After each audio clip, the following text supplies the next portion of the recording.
సినీ నిర్మాత దిల్ రాజు ఇంట్లో 13 గంటలుగా ఐటీ అధికారుల సోదాలు కొనసాగుతున్నాయి. ఎస్వీసీ సంస్థ బ్యాలెన్స్ షీట్స్, ఐటీ రిటర్న్స్ పరిశీలించారు అధికారులు. దిల్ రాజు కన్స్ట్రక్షన్ లిమిటెడ్ కంపెనీలోనూ అధికారులు సోదాలు చేశారు. ఎస్వీసీ సంస్థ 2021లో బ్యాలెన్స్ షీట్ ఫైల్ చేసినట్లు అధికారులు తెలిపారు. మరోవైపు దిల్ రాజు సతీమణి తేజస్వినిని ఐటీ అధికారులు బ్యాంకుకు తీసుకెళ్లారు.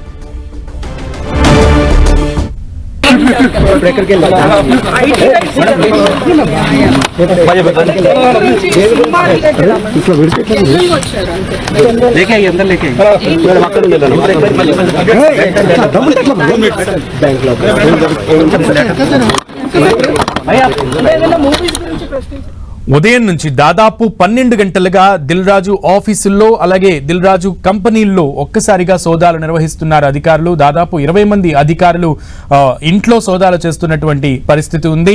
దిల్ రాజు సతీమణి తేజస్విని మరోపక్క అధికారులు బ్యాంకుకు తీసుకెళ్లారు. ఎస్వీసీ సంస్థ 2021లో బ్యాలెన్స్ షీట్ ఫైల్ చేసినట్లుగా అధికారులు తెలిపారు.